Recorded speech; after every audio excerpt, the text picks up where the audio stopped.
Assalamualaikum warahmatullahi wabarakatuh. Bagaimana kabarnya teman-teman level 3 yang soleh dan solehah pagi hari ini? Mari kita ucapkan bersama-sama Alhamdulillah, luar biasa, tetap semangat, tetap ceria, Allahu Akbar. Seperti biasa di hari Rabu, di kegiatan majelis pagi ada materi SKL. Dan hari ini, Rabu tanggal 10 Maret 2021, materi SKL yang ingin disampaikan adalah bersemangat dalam sholat berjamaah.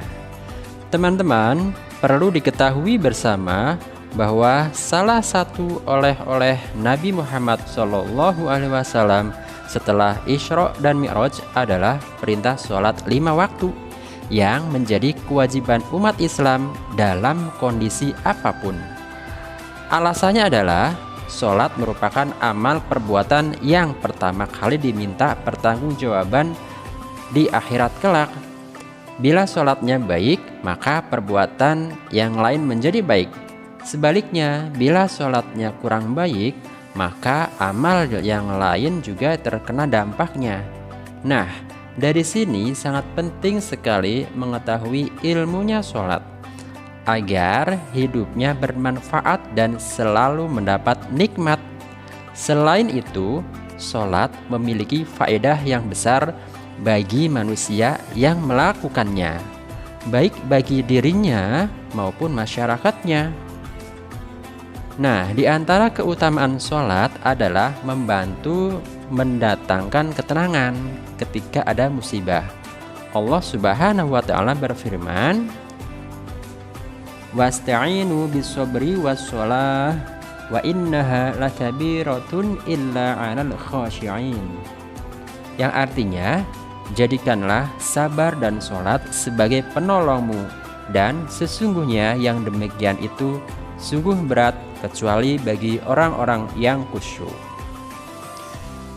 Teman-teman, pahala ibadah sholat akan bertambah banyak bila dilakukan secara berjamaah. Berjamaah di mana?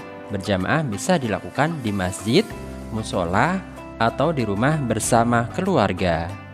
Dalam ayat lain dikatakan yang artinya, dan dirikanlah sholat, tunaikanlah zakat, dan rukuklah beserta orang-orang yang ruku.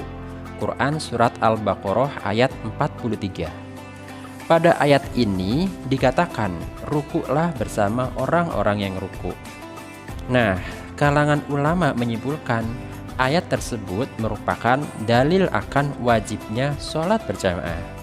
Karena sholat berjamaah mengajarkan banyak hal, terutama mengajarkan persatuan dan menghormati imam atau pemimpin. Juga sikap seorang imam tak boleh egois, terlalu mementingkan diri sendiri dengan memperpanjang bacaan suratnya sehingga menyusahkan makmumnya.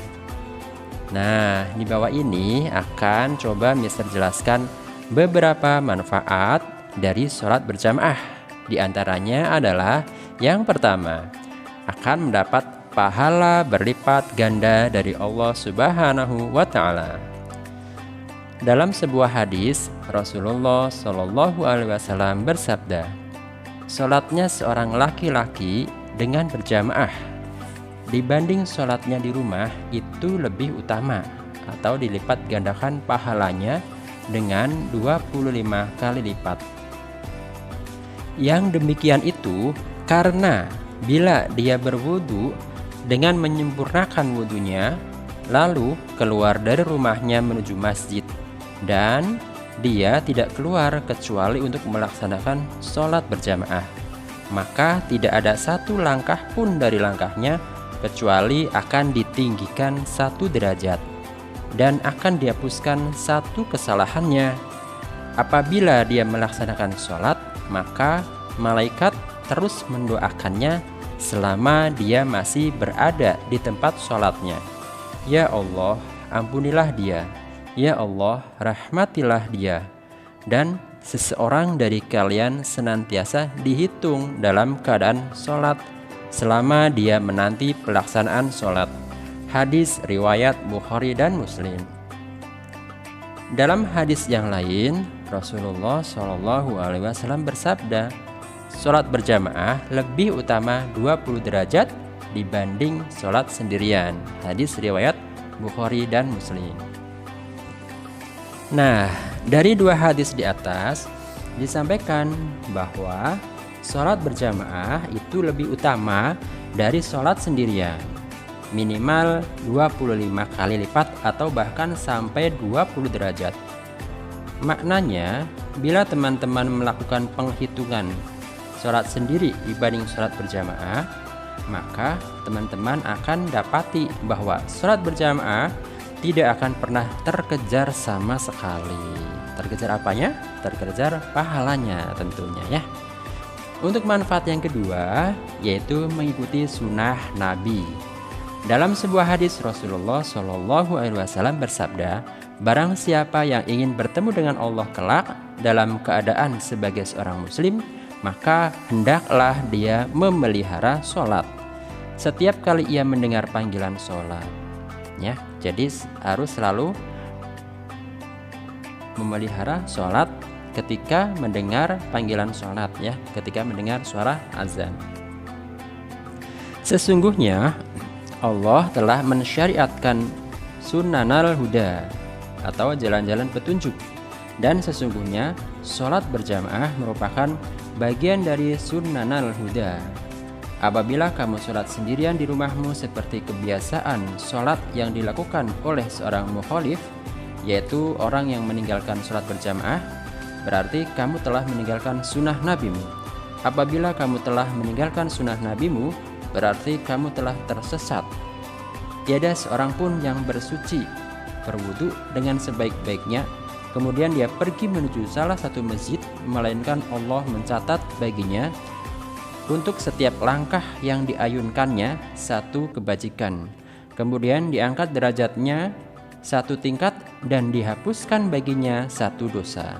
Sesungguhnya kami berpendapat tiada seorang pun yang meninggalkan sholat berjamaah melainkan seorang munafik yang jelas-jelas nifak.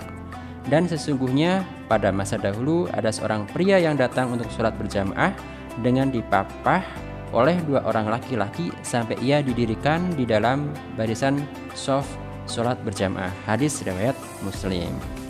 Dan untuk yang ketiga, mendapat naungan di hari kiamat. Pada hari kiamat, ketika semua orang dihisab atas segala yang diperbuatnya, saat itu ada sejumlah golongan manusia baik yang mendapat naungan Allah Ta'ala. Siapa mereka? Mereka adalah 7 golongan manusia yang biasa berbuat amal hebat. Salah satunya adalah mereka yang gemar sholat berjamaah di masjid. Dan yang keempat, kuat melawan godaan syaitan. Rasulullah SAW bersabda, tidaklah 3 orang di suatu desa atau lembah yang tidak didirikan sholat berjamaah di lingkungan mereka, melainkan setan telah menguasai mereka. Karena itu tetaplah kalian sholat berjamaah, karena sesungguhnya serigala itu hanya akan menerkam kambing yang sendirian, jauh dari kawan-kawannya. Hadis riwayat Abu Daud dan An-Nasa'i.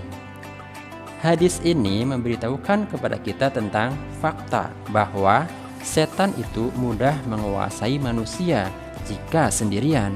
Maka sholat berjamaah akan membuat kita sulit dikalahkan oleh setan. Nah, bagaimana teman-teman? Apakah sudah jelas dengan materi yang disampaikan hari ini? Oke, semoga semuanya sudah jelas ya. Kalau sudah jelas, mari kita bersemangat dalam melaksanakan sholat berjamaah agar kita mendapatkan pahala dan manfaat dari sholat berjamaah.